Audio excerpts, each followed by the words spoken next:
give it a bit. Are you a very drunk jazz scatter? Could be. Skip it a bit. I was saying a dyslexic scatter. So Oh. he's scatting everything in reverse. But that would mean, of course, he would be a scatter who writes down the scat. Yeah, which is weird. That's not the point of scatting. Do you know where scatting came from? Yeah. Tell me. It was turn of the century, early jazz. People didn't think jazz songs were going to be as long as they were. So I believe it was Mahalia Jackson. They were like, she's like, this music's way longer than these lyrics. And they were like, I don't care, make up some lyrics. But they told her this seconds before the song started. It's funny because you're not super far off, but it actually comes from Ella Fitzgerald. Ella Fitzgerald? Forgetting the words during a song, and so she just made up a melody and like made up words like she was a jazz instrument, and it became a thing. Yeah. I actually don't think Mahalia Jackson was a jazz singer. I think she was more like church gospel. Yeah, we can look that up, but we're really good at fact checks. Shit. That's a guy who writes down this. That's a scat artist who writes down the scat first, and the guy then reads it backwards. And the guy doing that is Sean Patton. And the person correcting my bad scat knowledge, Caitlin Cook. Hello, welcome to 5 Words, the podcast. If you're just joining us, this is the podcast where we have on a guest who's going to tell us a story. Before they tell us the story, they tell us 5 keywords from the story, and then we try and figure out what the story is based on those 5 words and what we know about that person, and then they tell us the real story, and we're usually right, and we totally fucking nail it every time. You got through that. I did. You nailed that. You nailed that intro. I nailed it. You know that. You know that scat. There's also the phrase scatological. Yeah, which just means poop. Poop. So if you're shitty at scatting, you could be like, man, that's some scatty scat. Yeah. That's some scatting. Yeah. Scatty it sounds scat. better than shitty shit. Shitty. I mean, it depends. Yeah. But our guest this week is neither shitty shit nor scatty scat. Yeah. That's true. That's true. Our guest this week is the wonderful Jen Kirkman. Jen Kirkman. I never told her this. I intended to tell her this during the episode, but I couldn't because we talked through so much. This was a long episode. Yeah, she's fantastic. I think she's fucking great. And I also think she's great because she did it. She did a lot on her own. Yeah, like she didn't. Comedy Central wasn't interested. They didn't want to work with her. A lot of people were. A lot of people back. I'm not. And that's crazy to say back then. We're talking about 2008. Yeah, but she still comes from like a slightly different era. But she just comes from a time when it wasn't like she wasn't anybody's darling. And she just said, fuck it, I'm going to do my own shit. I'm just going to put it out there. I'm just going to get it out there. And she built like a fan base and she built like a career. And I think that's really awesome. And I used to be terrified of her. Which is so funny because I didn't tell her this when we were podcasting with her because every time we complimented her, she covered her face all embarrassed. Yeah. But I get why people would be terrified of her because she comes across like you watch her specials and you're like, this woman is not meant to be fucked with. This woman's a fucking badass bitch. Hard-nosed, Massachusetts born. Yeah, but then you talk to her and she's the sweetest, nicest, like happy, jokey, giggly person. Yeah, until you cross her. Yeah, and until then you tweet she's something not at her meant to that be fucked with. Until you tweet at her and she doesn't like that tweet. Yeah, and she fucking devours it. I love it. I dig it. She's fucking hilarious. Anyway, this was a great conversation that we had with her as well. She talks about sort of like coming up in comedy. We talk about anxiety and what's happening to you? Is that a yawn? No, it was a facial stretch. I do those sometimes, and it makes people react like this. So I try and do it quickly. And when I didn't think you were looking. I get it, but it was so confusing to watch. Yeah, I'm not yawning at the intro of Jen Kirkman. I'm facial stretching because I want to say more. I did just wake you up from a nap, so a yawn would have been appropriate. But I wasn't napping. I was meditating for 2 hours. Well, horizontal in a dark room. Yeah. You're supposed to keep the lights dark and get into a comfortable position. But you can keep the lights dark. That's so stupid. What do you have to promote this week before we kick it off with the episode? We got live at 10:33. Yep. This Friday. Yep. at holdaphone.tv. Yep, at 10:33 p.m. p.m. Eastern Standard Time. Yeah, it's been fun. And yeah, I mean, just check that out. It's been great. Yeah, our guest this week is, we can't say yet, but don't watch for the guests. Watch for the hosts. That's us. That's true. Yeah. And then as watch always, I will also promote Good God. That is tonight, Tuesday nights, 9 p.m. at also holdthephone.tv. It's been a blast. Past couple of weeks have brought us, good shots of Kanane trying to play electric guitar while it's not plugged in on the hood of his Jeep in Los Angeles while Shane delivers him cookie dough. So, it's a good time while you're stuck in your homes to watch. So get on that live stream comedy train. Yeah, and shout out to medical workers if we haven't been able to do the thing every day at 7 p.m. So, woo! Oh, yeah. That is one of my favorite parts. Thank you. Thank you for dealing with the shit. That's and what it being sounds out there. like. That's what it sounds like. Is the whole city cheering Thank at 7. Thank you, people. Yeah. So thank you. Thank you for your hard work. Thank you. And go watch Jen Kirkman's specials. Devour her shit. She's great. And enjoy the episode. And devour this. Boom. Skip it up. Sweet, sweet.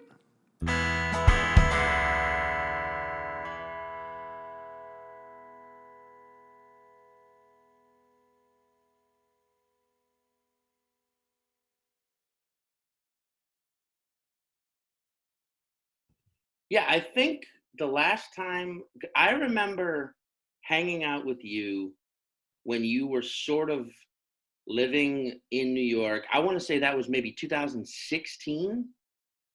No, 2017, 2018, I went to write on Mrs. Maisel. And so I was living there like in Airbnbs, like 7 months out of the year, but like not consecutively.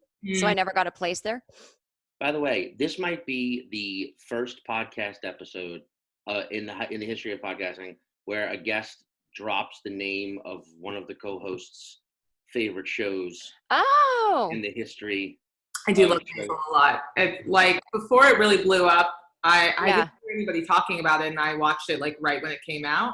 Yeah. I was like, this feels like a show that someone wrote specifically just for me. It's funny. I didn't write on season 3 because the living in New York thing, like as much as I want to just move back to New York, like it was expensive to rent here. Yeah. It was just, and I was like, oh, forget it. I got the 2 seasons under my belt. But when I first got there, I was like, this show's not going to do well. Because like Trump just got inaugurated and everyone was really like keeping it like, I'm protesting every day. And I was like, no one wants to see anything about the 50s or rich people. And they totally did by the time it came out. So I was like, but I didn't have like much to do with the writing. A lot of people think like all these comedians wrote all her bits, but we really didn't. But anyway. And what's his name wrote on the show too? Noah Garden. Noah Garfinkel. He's still on there. He, I feel, I don't know. I almost feel like you're like you could be like the 21st century version of Miss Maisel. I'd love that. She just gets successful in 2 years. That's what I'd always be saying. I'm like, she's getting successful real fast. Yeah, everyone's like, are you jealous of a character? I'm like, yes, I am. Yeah. Like, man, she's just funny right out of the gates. No, Lenny Bruce just loves her right away. Sure.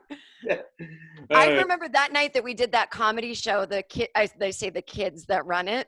Yeah. And they didn't know I was a comedian. Oh. And so they thought I asked to go first because I was nervous, but I just asked to go first because I was tired. Right. And but then they were like, you were really good. And I was like, I'm like a real comic. I'm like in my 40s. And they were like, no, oh my God, sorry, whatever. And so then I was like talking to them after and they're like, so you used to live here? And I was like, when I did comedy in New York, like in the late 90s, if you ran a bar show, I remember Comedy Central telling us you're losers. Like, do you remember that whole, like there was that whole, I don't know when you were in New York if you were in New York back then. No, I moved to New York in 2007. Oh, okay. So like maybe like 8 years before that, like if you ran a bar show, except the big Luna Lounge show, like Comedy Central was like, you're losers. It was really weird because they'd come and scout, but they'd be like, this isn't that cool. And then it became a thing. But I was telling those guys about it and they were like, so you were here for the beginning of alternative comedy that Aziz Ansari started. I was like, he didn't start alternative comedy, guys. And I go, Mark Maron, Todd Barry, they'd never heard of them. Never heard of them. What? Living in New York, comedians. Somewhere, David Cross's glasses just fall off. He's like, What happened? Why did my glasses just fall off? He puts it in like, it's like all of the thing. That's the night I was like, I'm old. Yeah. His tie unravels. It comes unfolded. Like, what happened? Why? Yeah. Actually, the first time I remember so vividly, the first time I ever saw you, because it was in LA in 2006. No, I'm sorry. Oh God. In LA in late 2005. And I needed to be specific about that because it was right after Thanksgiving. I was visiting friends in LA, and I got to do a show because I was Katrina had just happened. So I was in LA, and I was like, I want to do a set because I started doing comedy in New Orleans. I was like, I want to do a set, and I completely used "I'm here" from New Orleans, and it got me a set. Oh, 100 use on a show that I had no business being on. But, it was, but I remember it was the first time I ever saw you, and the first time I ever saw Eddie Pepitone, and it was at a bar/coffee shop that I do not remember what it was called, but it is now the Stout Burger on Cahuenga. And it must have been Vine Bar. Possibly. I couldn't tell you at all. I just remember. Yeah, that was the show that later became a Tuesday night show at UCB. Yeah, maybe so. Yeah, I just remember like I went up first, it was whatever, and then I saw you and I saw Eddie Pepitone for the first time. And then I remember you did there were two bits. Hope that was funny. It's so funny. One of them was a bit you had about how, because I relate to this 1,000% because I have obsessive compulsive disorder as well and unwanted thoughts. It was this whole bit about how you were not going to drive to your friend's house and murder them because you had the key to their place. Oh, wow. About how often you have to talk yourself out of doing it, even though you know you're not going to do it. You're still like, no, Jen, you're not going to drive over there and murder them just because you have the key. And I related that so much. I'm like, I've been doing this my whole life. Like, you know, it's so funny. I wish I kept that bit, but I felt like back then it just wasn't getting a lot of response, and maybe I had to keep working on it. But I like that you liked it because I love that. I guarantee you that a bit like that gets it. Because I was guilty of it as well. It gets that silent laughter because you don't want anyone to realize that you relate to it. Yeah. You know, you're like, that's so. I mean, I don't get it either. Yeah. Yeah. I think now I would know, keep going. But I think back then I was like, you don't like it? Okay. Yeah. And then I remember maybe a year later at UCB at a See You Next Tuesday, that show. Yeah. Right. You were like you were on that show and you were doing you did this whole bit about New York City where you were just I'm not going to say trashing it like in a mean way, but just talking about living with so many roommates and it being so expensive. And I remember the whole time being like, I think I want to move to New York now based solely on this bit because it sounds like LA back then was fucking tough too, but it was a sort of toughness you were describing where I was like, I think I want to experience that instead of this version. Oh, good. I'm glad because I went through some New York hate for a while because I moved to LA and things were so easy. I was like, what have I been doing? And then I miss it so much. And that's why I took a job there a couple of years ago. And now I'd love to live there. I mean, not currently today. Not right today. Yeah. Coronavirus. But yeah, I hope to make it back there someday permanently because I'm an East Coaster at heart. And that's where I'm from. I mean, Caitlin is from LA. Yeah, I grew up in LA, and then I've been living here since 2015? And now I felt like New Yorkers have a weird thing about being like, you can't say you're a New Yorker until you've lived here for like 7 years or something. But now that I've lived through or am living through Corona, I'm like, I'm a fucking New Yorker. You're 100%. That happened to me because they told me back then you can't be a New Yorker unless you lived here 5 years. And I was there 4, but I was there on 9/11. So it's like, I'm the most New York. Yeah, exactly. And at first, I don't know why I just didn't swear. Are we on the air? Yeah, right? Yeah, we're there. Yeah. Oh, okay. We do our intros in like the pre. If people who've heard this podcast know that's like one of my big, huge pet peeves with any podcast is when you as the guest have to sit there while the host like ham it out for anywhere from 5 to 20 minutes, and you're like, why don't you guys just tell me to come in half an hour later? Exactly. Yeah. Or I have to sit through my own intro and I'm like, ugh. Yeah, I hate that. Or the worst, have you ever been like built up too much by someone who's a fan of yours and you're like, you know what?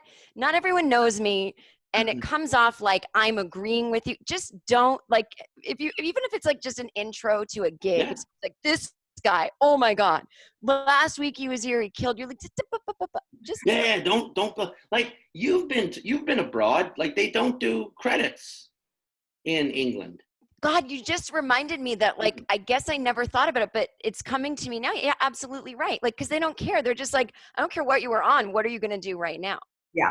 Yeah. I kind of agree with that because, like, you know, you got to assume someone's legit enough to get on the stage that you paid money to see. You don't need to know, like, they did this, they did that. It doesn't make it funnier. Well, I mean, and I think you and I align on this concept a lot. But one thing I like about the way England does their shows is that they they make it a situation where if you are in the audience, your only option really is to pay attention, right? There's no wait staff, there's no tables, there's no food being served to distract you, and they take breaks. They take breaks in the show. Yeah. So you want to have a cigarette, you want to shout at your fucking friend, if you want to call someone, you can do that. After comics, yeah. Right. Yeah, and there's no like video at the beginning that's like, all right, everybody. Yeah. And it's, you know what I hate that they do at clubs here is they'll play videos of like the most classic comedians bits. It's just like, here's George Carlin, and then like a 10-minute video of him. I'm like, but then now they have to watch me. Let's all just put the rest of the DVD on instead. There's no like, this is a comedy club. Get ready, everybody. Everyone's ready. Everyone's fine. Yes. You don't need to pump them up. In fact, I don't want them pumped up. I don't want that aggressive energy. Well, yeah, right. Angry guitar solo playing underneath the clips, and I'm just like, I know. I did a show in Amsterdam for the first time last year in October. Did you like it? And I loved it. I literally forgot halfway through the set that I was not in America. They just went with everything, and no one was offended, and it was just easy. I mean, not that I do offensive things, but there's always something that someone's like, nah. It just was easy, cool, chill, awesome. Well, like there's like, I guess I feel like there's like a couple of different schools of thought, but like the idea that like, I don't know, that it isn't art bothers me. That it isn't like, we're up there like taking ideas and turning them into like spoken, like like I don't want to say poetry, but you know what I mean. Like I want you to say it. But you know what I mean? Like it's comedic. It makes you laugh, but they are ideas. They are concepts. But this is just one school, because I know there's the other school that you should be, joke every 90 seconds or whatever, and you should be relatable to everyone, and everyone should be able to watch it. And I get that. That's a school of comedy. Fine. I just don't subscribe to it. I think it's like more like I'm crafting an idea, a piece for you, and you have to fucking be listening. Yeah. And engaged. And that's why I will be engaging with you. I will be loud and in your face and grab you with physical movement. But like, I don't know. But I think you're fucking brilliant, and I love watching thank you. on stage. And I think at one point listening became not cool. Like, you're not funny if people have to listen at all. Like, and I think that's going away now, which is good. Mm-hmm. Yeah, well, I mean, it's funny too, because a lot of like, I love Bill Burr, and one of a compliment he once paid to me, which is a perfect Burr compliment because it's got a little smack to it. Yeah. He was like, "You are an expert with silence," and I was like, "Oh, interesting." But he was like, "No, like you know how to use it. Like if like it seems like every time it seems like you build it into your set, where like you know that this is going to get a silent reaction, and then the next thing you say is going to get this huge laugh, but they were all listening because of that silence." He's like, "It's beautiful." I guess that is a masterful skill to have, and it's a great compliment. But it's so weird. It's ingrained in us that we're like, but I could make them laugh every second if I wanted to. Like, I could make them laugh every syllable. Hilarious. And Kaylin does musical comedy stuff, so it's like it's almost like you see the music. It's like the music lulls them into a sense of listening, which I always, but then you have to be good at the music part as well. Right. You can't just be like, oh, but Kaylin, do you feel like you get like instant, this is my fantasy, that anyone who does any other kind of comedy has it better. I'm like, do you get instant respect? Because they're like, Oh, they're yeah. still heckling doing the whole thing. Yeah, I feel like I get a lot of like disrespect from comics, but it's usually the really insecure ones. And then when we were talking about credits, like and like being introduced in a weird way, I hate it. And this happens a lot when someone's like, all right, we're going to switch things up for you. This one's a little different. Like she does music and I'm like, just announce me like a normal performer, because you're taking the punch away from like anything. Yeah. And nobody is weird. Like I remember there was this club owner named John Truson, and he used to book the worst club in America. Jerry Seinfeld said in his documentary Comedian, it's the worst club, Governors on Long Island. Oh yeah, Governors. Yeah. Governors, yeah. And Truson used to drive into the city and watch all the alternative comics and bring us all there and let us perform there, because he was like, you guys are actually doing comedy. Like there was no, in the 70s, like you guys might think you're all like groundbreaking, but this is just what comedy was in the 70s. You know, like you got Steve Martin with props, Richard Pryor's telling a story, somebody else has music. Like this already existed and everyone was fine with it. So we're trying to unhack the clubs, as that's what his goal was. And we'd all go there and bomb, but get really strong and then go back to the city. And so that always stuck in my head when people were like, you're more of a storyteller. I'm like, what's Bill Cosby? I mean, besides a rapist, he's a storyteller. Why isn't that comedy? Yeah. I mean, that's what the fucking, I mean, you said it, Pryor's biggest, most like hilarious bit story. I mean, even Chappelle, early Chappelle, before he was this like, you know, and I think now he's almost like a social critical oracle, but like, you know what I mean? Like I've seen him. I've watched a couple of Chappelle's like really long sets at the Cellar, and it's amazing in the sense where you're like, I don't even think he's trying, or he's even I would love. I've never seen one live. I would love to. It's pretty great. You just have to like be like, no, I'm buying into this, and once you do, it's like, fuck, he's just talking. It's just, it's amazing. But Governors on Long Island, I did once.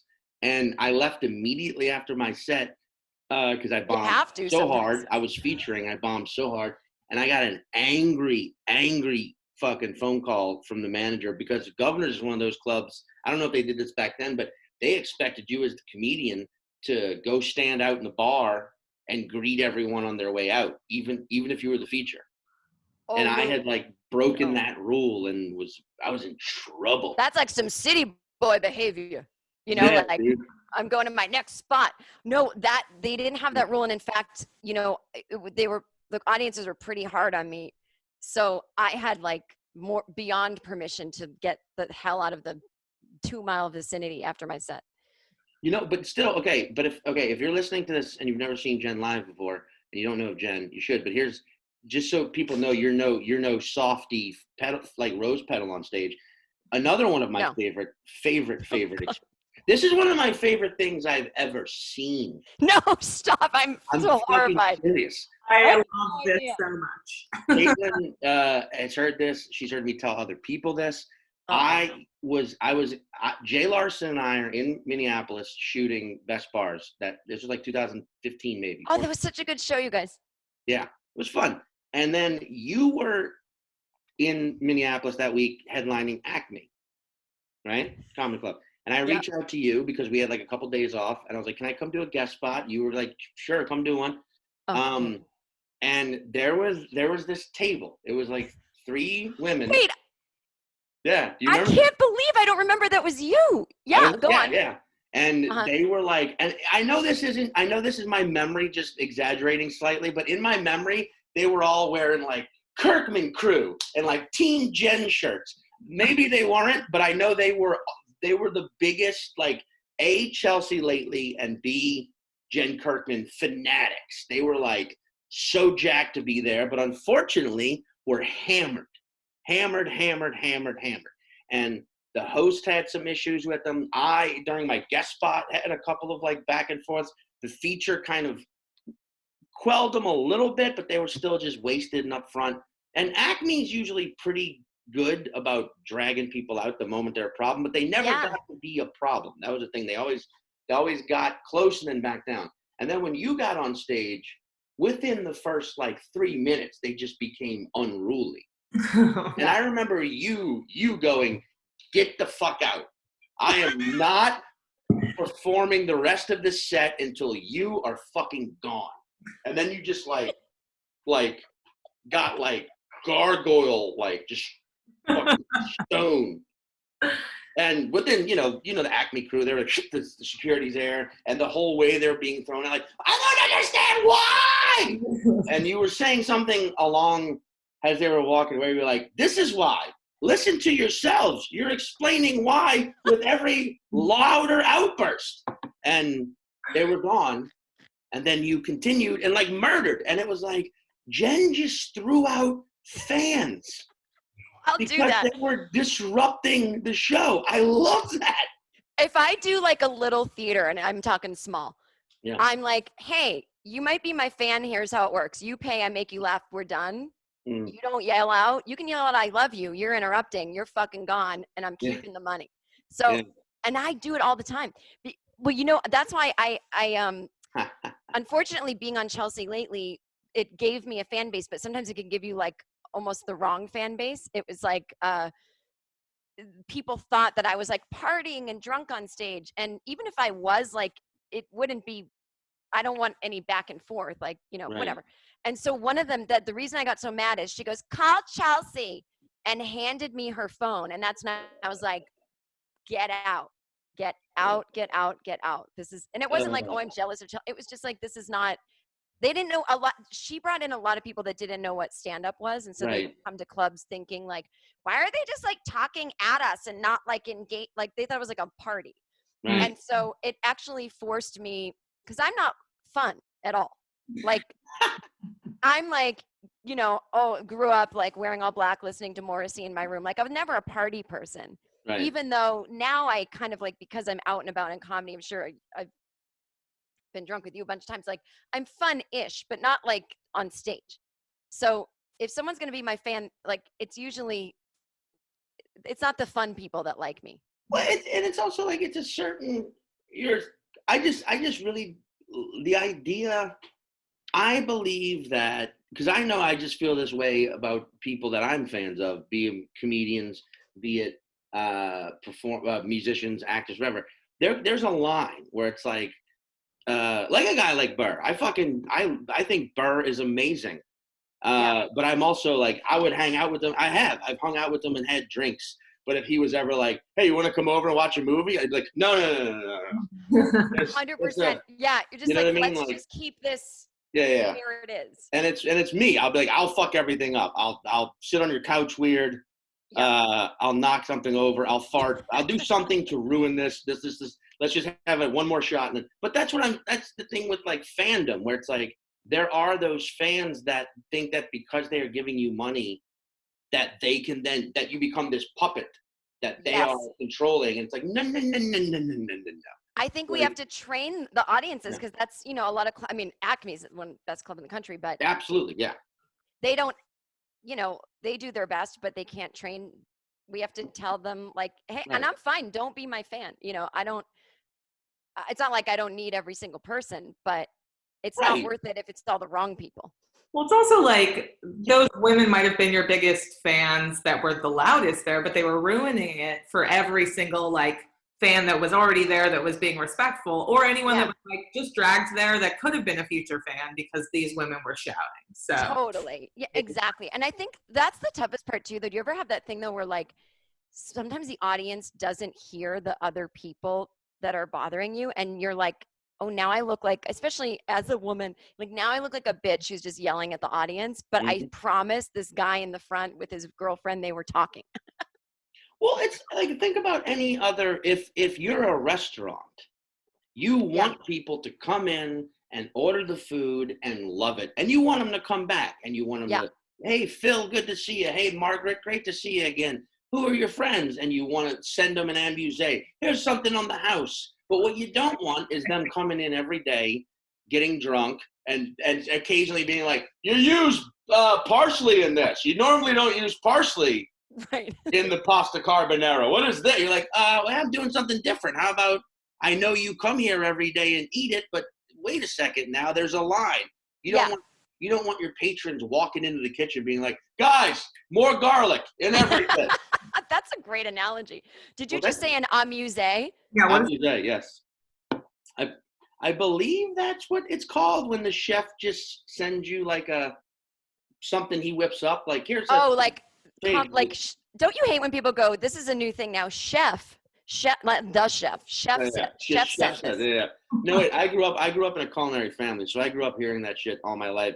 But the chef was my Uncle Terry, so I would just be like, he's Uncle Terry, and they'd be like, no, Chef Terry or Chef T, and I'd be like, fuck, okay, sure, Chef T. I don't mind saying like Chef Terry, but when someone's like, if I'm like, hey, can I get, this kind of cheese? They're like, chef doesn't do recommendations. I'm like, why are you acting like his name is chef? Yeah. Not the chef.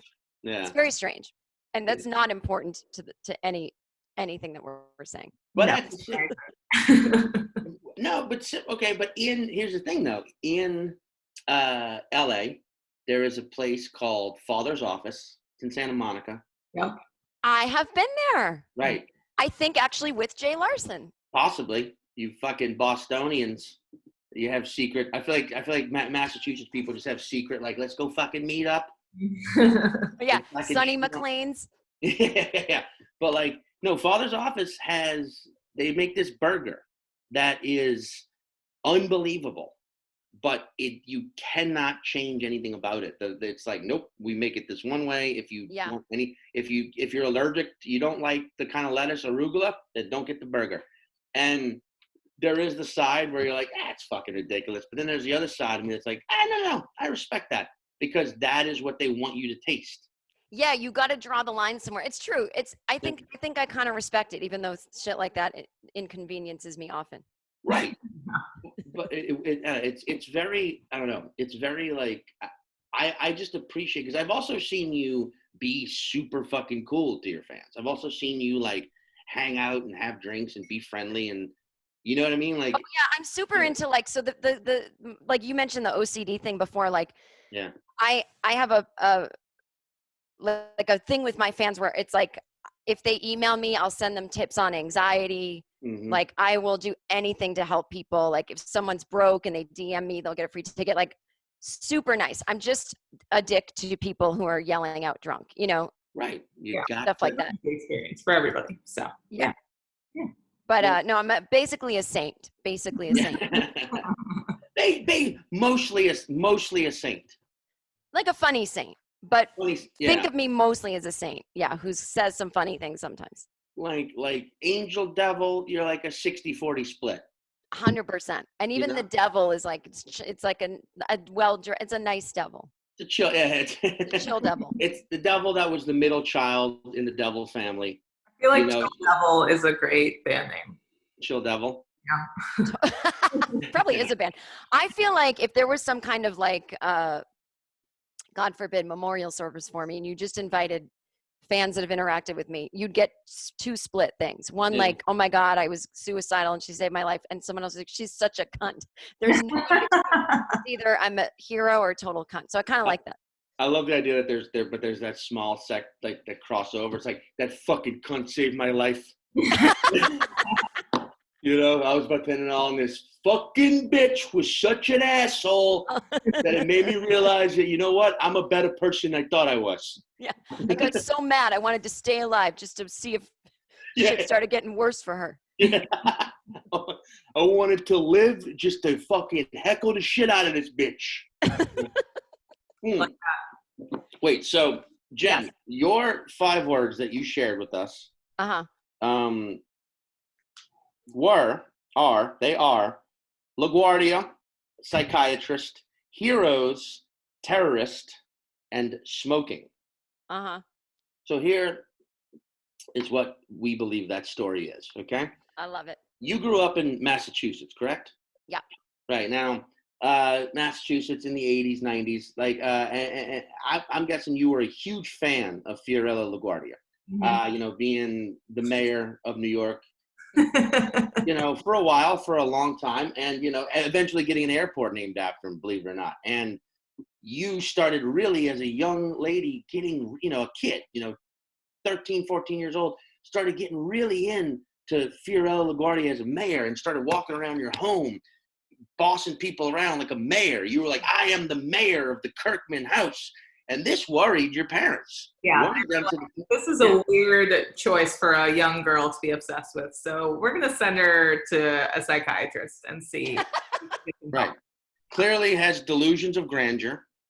So, right, they sent you to a psychiatrist, and that psychiatrist, being a very masshole type psychiatrist, was like, look, all your heroes are fucking shit. They're all fucking cocksuckers. And that you therapy session after therapy session, he just broke down how every one of your heroes, every hero ever, is just a person, and they're scum too. There's no idolatry is waste your time because we're all pieces of shit. Some of us just get lucky every now and again. And this, like this broke you, and you were like, "Fuck that! I want to be the kind of hero that people look up to. I'm going to start my own terrorist group." This was pre 9/11, Maya. Pre 9/11, by the way. You start, you're 15 years old, Kirkman kids. Yeah, the KK, not the third K, no association. Yeah, just 2 Ks, right? And you were like, we're going to fucking wreak havoc on the system that lied to me, right? But then you took up smoking cigarettes, and you just kind of chilled out because, nicotine's a natural. And you were like, you know what? I should just listen to Morrissey and chill out. And then here you are now, a comedian. So that's what we think. Wait, so nothing happened with the terrorist group? No, you ended up just being like, guys, what are we doing? This is ridiculous. And they all obeyed. They didn't start splinter off. They're like, well, she's smoking and she's our leader, so let's smoke too. And then everyone just sort of chilled out. Some people took up more weed rather than nicotine. Right, and also you, as the leader of the group, spun it back on them. This is actually, I forgot about this part. This is how you realized you wanted to be a comedian, when you knew you were funny, because you spun it back on them, and you were like, guys, you see, I told you, I started this group because my heroes are shit. Me, I'm your hero. Clearly, I'm shit too. Idiots, you fell for it. Get the fuck out of here. Go home. Oh, I kicked him out. Yeah. Smoke just fucking ripping down a Benson and Hedges because that's all you could get. I love in this story that you think someone from Boston's parents would ever send them to a psychiatrist. Are you fucking kidding? That's the part. You want to go see a what? Oh, how's that going to make us look? Yeah. Oh, I'm sorry that did we fuck you up because we fed you, we took you to school. I paid for your piano lessons, Jennifer. But actually, you're not far off. That's funny. Yeah, this was a real story. It's a pre 9/11 story. Okay. And actually, my parents did kind of send me to a psychiatrist, but they didn't know. Okay, so here's the deal.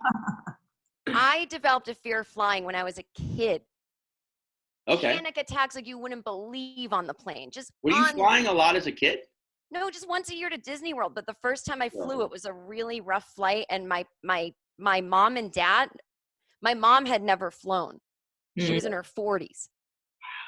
And so I literally just absorbed her behavior on the plane. We got on this plane. I had little kid energy. I was like, guys, I love it. This airplane is amazing. And it was like Eastern Airlines in the 80s. They had a spiral staircase. That's where first class was. We were not in first class, but you were allowed to just wander and look at first class and talk to the pilots. And my mother was going, oh my God, this plane is so heavy with 2 floors. And she's yelling at my dad, Ronnie, I didn't know it was so big. How's it going to stay in the air? And so poor mom. Oh, and she's taking the rosary beads come out on takeoff, and she's like, Hail Mary, screaming over the sound of the engine. Which, by the way, I know she's doing to calm down, but if I was on that flight and the woman 2 rows back starts Hail Mary, and I'm like, oh, Jesus Christ. She knows something. So that just is like the background. I'm 8. So after that, I just, every time I get, once a year, our trip to Disney, it's just the trip becomes not worth it because I'm panicking all week about going back on the plane. And so I just stopped flying at about 13. I go to college in Boston real quick near my parents' home, like 15 minutes away. And all the kids go live abroad in Amsterdam for like the acting program or whatever. And I could have gone for no extra money. And I didn't because I was afraid to fly. And I think my parents felt sad about that, like seeing their kid not do something because of a fear. And so I was living with them over the summers as I did. And my mom said, I saw in the newspaper, there's a fear of flying course at Logan Airport in Boston. And it was called Logan, a course, like how to, Wow. a 12-week course that was going to end in a graduation flight to New York, 45-minute flight, Boston, That New is York. actually, from like a business standpoint, brilliant. Yeah, they still have them. They're all online now, but it was this doctor, Dr. Al Forgione. And it was at the Delta Lounge in Boston at Logan Airport. And the class was called Logan's Heroes, a pun on the sitcom Hogan's Heroes about funny Nazis. So Like, I was like, how does this connect to flying? How did Hogan's Heroes? Did they fly a lot in Hogan's Heroes? I was so afraid of flying that I couldn't even drive to the airport alone, because even seeing the sign for the airport, I'd start hyperventilating and like I wouldn't be able to control a car. So my dad had to drive me. And I'm like 20 years old at this point.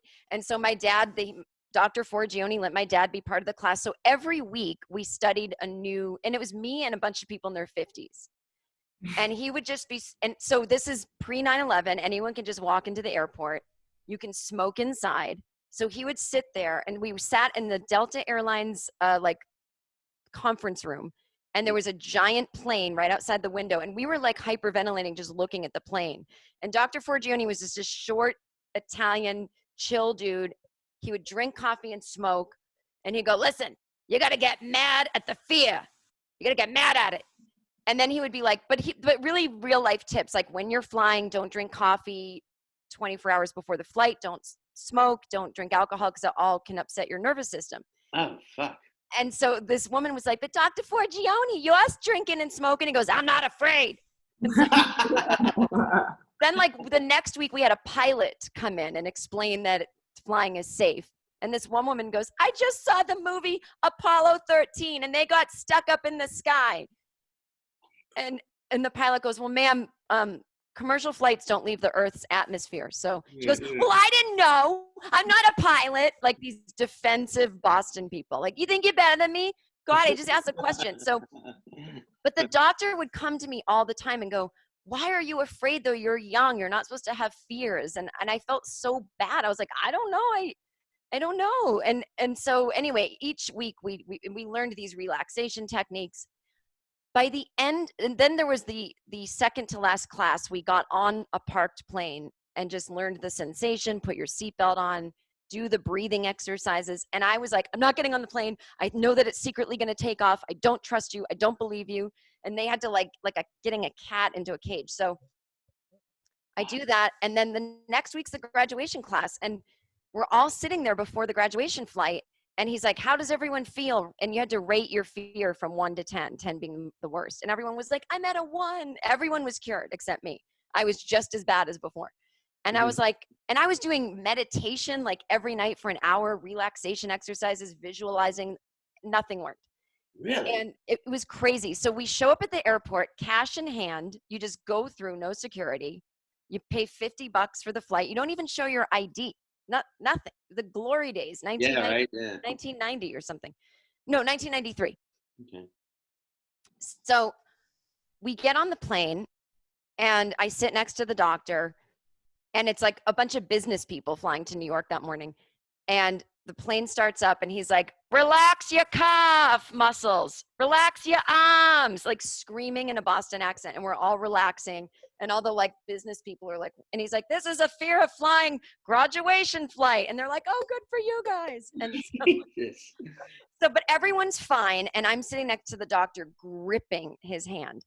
And we're flying to LaGuardia, which should be a 40-minute flight, if that, from Boston.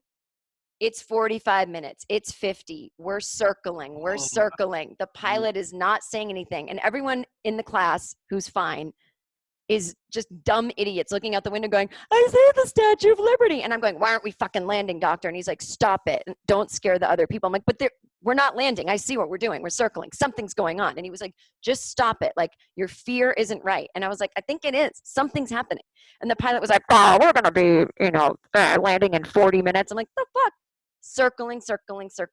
We land. The doctor springs into action, starts running up to everybody the pilot, everyone that works in the airport, like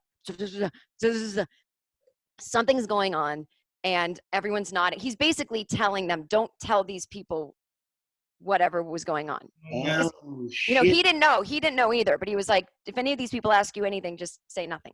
So we wait because we missed our flight back, like because we were so late coming in. So then we're like waiting for our flight, and they start saying that we have to be, our bags have to be searched, which again, that's not a thing yet. Yeah. And so I was like, you're not looking through my purse, the fuck? And this one woman had a very fancy pen, and they took it apart, like, and I was like, something's going on. And I was like, I'm not getting back on the plane. I'm going to take a train back. Something's going on. And the doctor was like, it's fine. They always do this. I'm like, I don't think so. So I ran off and went up to like some kind of person. I was like, can you tell me what went on? They were like, oh, there was a bomb threat. Oh. And we couldn't land until we like cleared the airport and like looked, but it should be fine. I go, did you find the guy with the bomb? They're like, no, I don't think there is one. I think it was just a prank. And I go, okay, but there could be a bomb on any of these planes. And they were like, well, that's what they said, but we looked and it should be good. And so I'm getting on a plane that like, so it's basically someone called LaGuardia and said, I've put a bomb on one of the planes. Yeah. So they grounded all the planes for like literally just a half hour. Back then they're like, it's fine. I'm sure it's fine. Yeah. So now I'm getting on a plane that could have a bomb on it. And I'm not allowed to tell the other people in the class. Oh my God. And so I'm sitting next to the psychiatrist and I'm panicking so bad I'm shaking. And then I just go, we have to tell them the truth. I go, you can't count to 10 and undo a bomb threat. I'm like, I'm sorry, everybody. And I made this big speech that there was a bomb possibly on the plane. And that if some people are going to be nervous flyers, it's because they know the truth. Like it was some weird trip I was on. Back then, you could yell on a plane, there's a bomb. Yeah. And people were just like, well, what a weirdo, you know? And then we landed back in Boston. And he pulled me aside and he said, I think something else is wrong with you besides the fear of flying. You might want to see a psychiatrist regularly. And I was like, what? I was just like, what's wrong with me except I see the truth. And so he was like, you have like anxiety disorders. And I was like, I do? And my dad was like, oh, geez, I didn't know we were going to get into all this in the class. Like my poor dad sitting there like, did I do something wrong, doc? Like raising her? And he's like, I don't know, sir. It's not, you know. So then that was it. Like I went home, and then the next day in the Boston Globe, there was an article like about, you know, the LaGuardia, like all flights from Boston to LaGuardia were whatever. And so I have in a frame, like my fear flying graduation and that article, like both in the same thing. But so that was my story of being a Logan's hero. I think how fucking hilarious would it have been if you make that speech on the plane and then all the people in your class, they all just start clapping. And then you look over at the doctor and he just rips his mask off at your mom. This was the final exam, Jen, was to do the right fucking thing, which is tell people the truth at all times. I don't know if I can't do a Boston accent. My Boston accent just went Chicago. No, it was good. At all times. But yeah, so I know that would be great if it, like everyone just slow clapped me and then lit up a cigarette and had a drink. It was like, fuck it. Like none of this breathing. No, that everything. LaGuardia, and I miss flying, but like, because I like traveling for shows. But like, yeah. I'm an extremely nervous flyer. Like you talk about this course, I'm like, man, I am to that course. Yeah. What, like, the fucking what like Rodney Dangerfield was in the movie Back to School to the business course. Yeah, right? yeah. I just did it the hard way. I just learned. I just got up there. I knew to always get on a flight tired. Eat a big meal before you get on, so you're a little not paying attention. Take an extra Dramamine because even if it says not drowsy, it's gonna make you drowsy, and you're gonna be less prone to anxiety. But LaGuardia is the fucking, and if you're listening to this from any part of the world, if you book a flight in LaGuardia, know that probably 5 times out of 10, you're gonna circle the city for a half an hour, and I hate that. Yeah. I hate that moment. And you said another key word or phrase, when the pilots don't talk. Yeah. like, we're not stupid. We know that means there's trouble because you're chatting the whole time. Southwest wind over here to the west. And then when they get quiet, I'm like, they're concentrating. Shit's bad. Right. I'm like, just give me but I've said this before. I'm like, I don't care what's happening. If the pilots tell me it's happening, I'm fine. If the plane starts doing barrel rolls and they're like, well, folks, we got to do barrel rolls to avoid the, there's a tornado. There's a category 6 hurricane that just formed. So barrel rolls to avoid the currents. I'm like, yeah, great. But if you don't talk to me, I'm just like, you and I could never fly together. Well, now, do you know, I have no fear at all. I like flew to Australia alone. I don't even take Klonopin anymore. I'm like, wow. I was going to ask you, what happened? It took like 15 years after that, but I just like did go to therapy for general anxiety. I did get a prescription for Klonopin for flying, and I took that enough that like actually it started to create like a different thing in my brain waves where now once I walk into an airport, I get relaxed as though I've taken a Klonopin, even if I haven't. Wow, like, I rewired myself. And now I'm like, I don't like turbulence. It scares me. But if I have a panic attack on an airplane, I'm just like, oh, it's because I don't have control and I don't love it. But it's very rare. And right before Corona happened, I wanted to pitch like a podcast where I wanted to be basically, the other thing that Dr. Forgione offered is if you paid him, he would fly with you wherever you were going as long as you paid his round trip. Wow. As like a private coach. So I wanted to do like a podcast where I like privately coach people, for free, flying places because I'm so passionate about it. But then all this happened and whatever. So, but I have to be very careful, like to not let my mind wander. Right. And you can kind of tell when you're going to be anxious. Like if you haven't slept and you're hungover, I'm like, I'm taking a pill. I'm going to be anxious on the plane because my nervous system's shot right now, But you're right. The one time I was on a flight to Boston on like Thanksgiving and it was so windy we couldn't land. And the wheel like touched the ground and they were like, nope. And it went right back up. And the pilot said nothing. I'm like, come on now, dude. We gotta know what that was. Don't act like, what? We always do that. Just a quick, like, sorry, then I know, okay. It's also like two pilots. So like if one of you is concentrating, the co-pilot just needs to say something. And that's when you look to the flight attendant. You're like, are they cool? And when they're just kind of like not looking at you, you're like, shit must be going on. Dude, I don't fucking know. I take zero. Fucking flight attendants are like Stepford wives to me. I'm like, they've been fucking electroshocked out of having any sort of reaction. Right. Like, you can't trust their faces. Like I know I get it though. It's their job though. Like part of their job training is to be calm at all times. And I get that. One of the biggest mistakes / still kind of fun things you can do is get drunk with pilots, which I've done twice now. What? How do you do that? After shows. One time, like the most recent time was last summer in Savannah. These, after a show, just hanging out with people, and two of the people like, hey, they were cool. We had a couple rounds together, and then I finally asked what they did, and they're like, oh, they were a couple. They were a pilot couple. Cute. Yeah, and I was like, do you ever fly together? And they're like, no. And it was basically just like, no, I get it. I get it. Like fly, like because then it's like the pilot who's the pilot, but and they flew for different airlines. But some of the shit they told me, I was like, okay, that's good to know. But then some of the shit they told me, I was like, I wish I now I know that, and I kind of wish I didn't. Give me one. Give me one of the things you didn't want to know. How much of the flights are actually flown by autopilot? That scares you? Yeah, it does. To me, it's just like, I mean, I know, but that's the other thing. Certain airlines or certain types of airplanes can't break out of autopilot. Like, I don't mind if it's an autopilot. If the moment shit gets crazy, the pilot can just take manual control back. But apparently, and it's the Airbus, which is a it's that 737 shit or whatever. Yeah, like that's Boeing, but Airbus. Oh, okay. Apparently, they can't.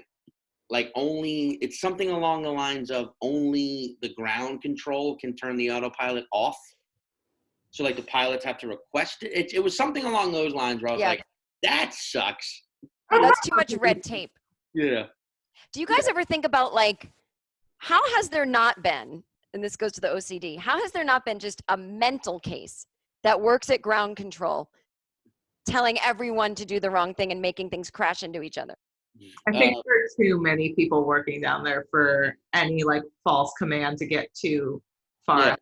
There's too many. That's a good thought. Yeah, they like. I mean, they should do this with all fucking. Everything should have this, but there's like a insane system of checks and balances. Oh, okay. That makes me feel better. See, I haven't flown in so long. It's usually twice a month. And so now I'm like, I'll probably be scared again next time I fly because I won't be used to it. Yeah. I flew from San Diego back here on March 18th, and then that was like right as it was all starting. No one else on the flight really, like 20 of us maybe, and I got upgraded, so it was like we were all spread out pretty well. But like I think about the pilots too. It's like some of these like pilots have to. I think they have to maintain like a certain consistency level to keep their pilot license. And there's a lot of those guys and girls that have been furloughed that you're like, oh shit, all right, let's get it. Where do we go? I forgot where the controls are. I know. I think about that too. Like airlines are losing money. So who are they laying off? Please don't let it be anyone that has a wrench. Like, please just, I'll take a flight without snacks or drinks. Get rid of non-essential. Please don't fire any mechanics. Yeah. Flight attendants, I'm sorry, you're great, but you know what I mean? Like I need the guy who knows like where the gauges are. And I need the lady who understands. You can just bang on this a couple times. It's fine. It's not connected to the actual control panel. Like, cause that's, like that, cause I mean, but for the most part, I've met a couple of pilots that have been, I got drunk in Hong Kong with a pilot who was Australian, but flew the Cathay Pacific flight, which I had taken like 2 days before from New York to Hong Kong, which is long. That's like 24 hours, right? With a stop or something? 17. Oh. Because you go up over the top of the globe. It's you go into space. Essentially, it feels that way. But talking to him made me very chill because he was you could tell, apparently Australians are just like the best at aviation because they have to be, because Australia is just way the fuck out there. Yeah. I know. I've always felt strangely safe on flights to Australia because there's just nothing for so long. It's just ocean. Yeah. And they can't. I've convinced myself there's little islands that they can land in to refuel if they have to. I don't know if that's true. Sounds good. Yeah. But now how do you get drunk with pilots? Do you just ask on stage, are there any pilots in the audience? No. I might start doing that. I have just. You can kind of tell though. They always wear like leather jackets. They always look like pilots. That's so great. Yeah. They always have scarves thrown over their shoulders. Goggles. Now, when they're drunk with you, when do they have to fly again? That's always been my first question, because it always seems like they're like, I'll get this round. I'm like, wait, are you getting on a flight in 6 hours? Like, no. Because like that's the other thing. Their lives.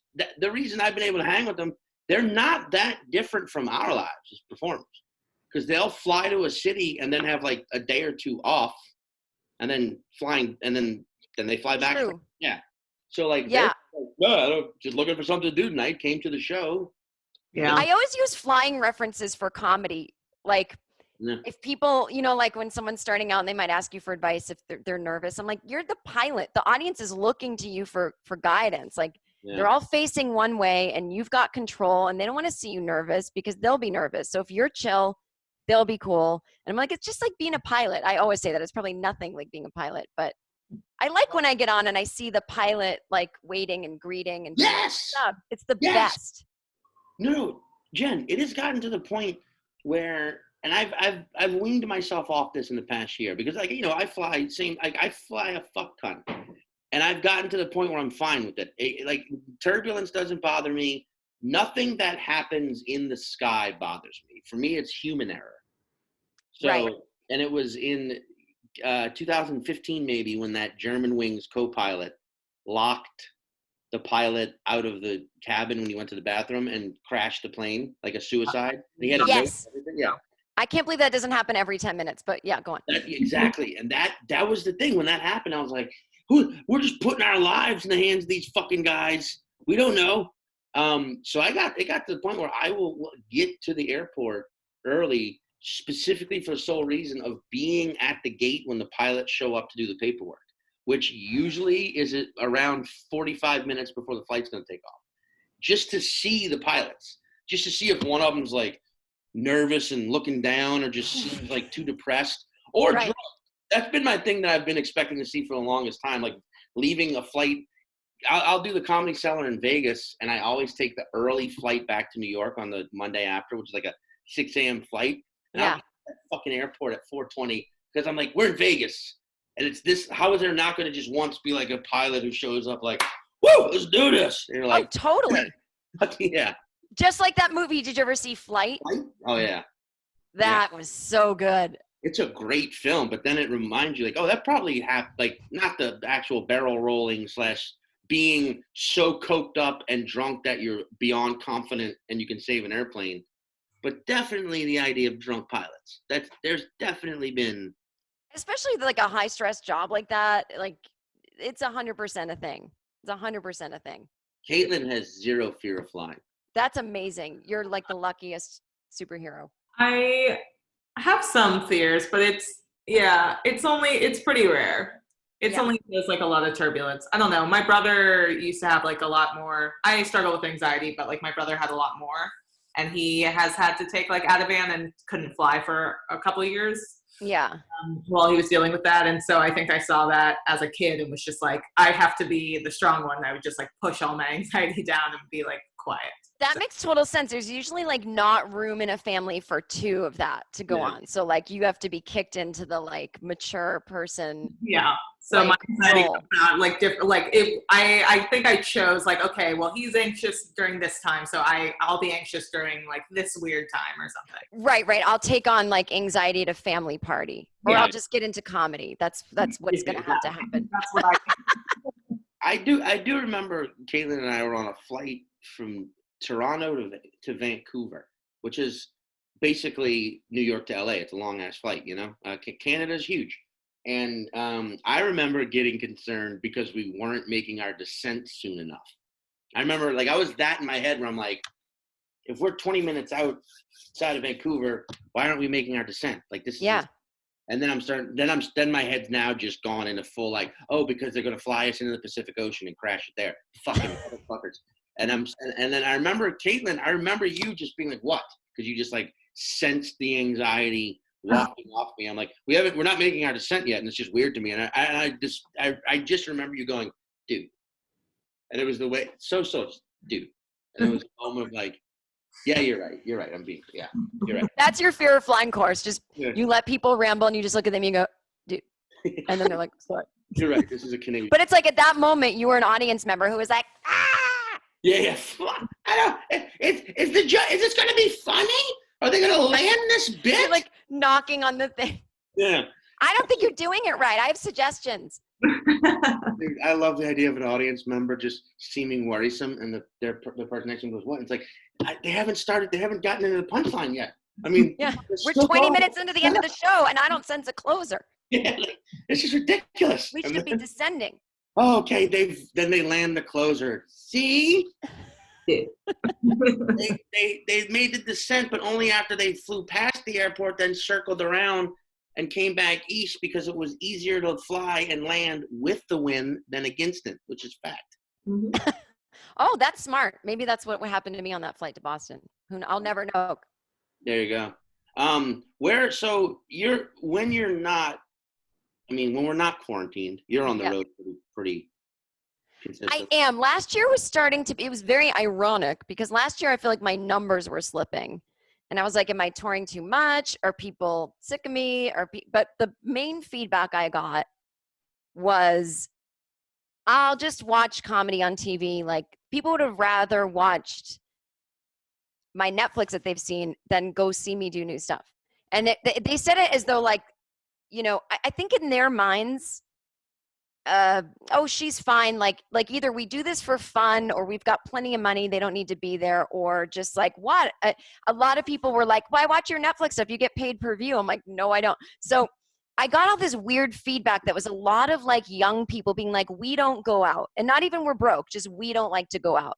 And then when the pandemic, so I actually didn't book a lot of gigs for 2020 because I was like, I'm hearing y'all say you don't want to go out. So I took some writing gigs Yeah. to I mean, I was desperately trying to find a writing gig for a year. It wasn't like, just take a writing job. I mean, it was hard work to find one. But I was so grateful that I got some writing gigs end of last year, beginning of this year, to like tide me over, because I wasn't going to tour that much this year anyway, just maybe one gig a month in a city that I really like or haven't been to in a while. And so of course, the minute Corona hits, everyone's like, oh my God, I can't believe I can't go out and see comedy. Like, you weren't anyway, assholes. You didn't do it last year. Yeah. So hopefully this will make people want to go out more. I know the catch-22 is they might not have the money to. I don't know. Yeah. Yeah. So I'm afraid. Like, I've got some stuff in September, but even if everything reopens, like I don't see a vaccine. Am I going to really get on a flight and maybe get this thing? Yeah. You can have my gigs if you want them. I mean, or we're all just going to be carpooling just nationally now. You know, just like being like, hey, driving. where are you going? Chicago? Well, can you drop me off in Kansas City? You know, and then you fucking with our masks on. Yeah. But yeah, I mean, because it's like music now. Like, bands don't make any money off sales of albums anymore. Like, I know, and they make their money live touring. And I mean, I know obviously Netflix, a Netflix special pays money, but it's not this. I don't think it's this kind of money where people are like, you could live. It was like 10 years ago, and like, but you've been on Conan. It's like, how much do you think that pays? Yeah, exactly. That with my Netflix stuff, like, technically be like, oh, that's a pretty good chunk of money, but it's like agent, manager, split up over 3 years. You can't you don't live on it. It's you pay your bills for a couple years. California state tax, which just seems to appear on anything entertainment related, like California state tax. I'm like, I don't live in California though. But they need that money. Yeah, I think people don't really understand. So I'm always trying to like educate people that like, if I'm going on the road, it's not for fun. It's fun, but I actually, pay the bills with that money. And also, like, if you're gonna go see a live show, watch the show. You'll enjoy it so much more if you just fucking listen and laugh, and then afterwards talk the shit and get hammered and etc. But you have the website, which is jenkirkman.com. Mm-hmm. You have big deal to have your own website. I'm hearing. You have 2 Netflix specials. I do. They're called. Wait, one of them is called "I'm Gonna Die Alone," and I'm okay with that. And I feel fine, as a nod to the REM song "End of the World as We Know It." And I feel fine. Oh shit! I just put that together. Yeah. That's the most recent one, and the one before that is. No, that was the first one, and then the next one is called "Just Keep Living." Just keep. All right. Yeah. Which is Matthew McConaughey's catchphrase, and that's why I named it that. And also because you didn't die alone. You did just keep living. I did just keep living. Well, I wrote the "I'm Gonna Die Alone" when I was married, because it was about how, well, if you're a straight woman, you're still gonna die alone because men die first. Mm-hmm. Just to let you guys know that. Yeah. But, so, but yeah. So either way. What? And then you have a book. Yes, I actually have 2 books, but I kind of hate them because, I'm not.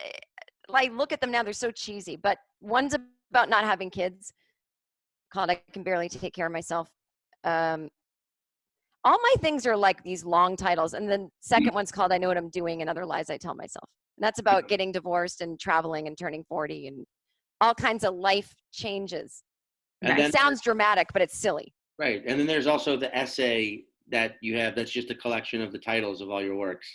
Yeah, I just have that. And then my poetry book. You had mentioned poetry earlier. No, I'm kidding. But I want to start.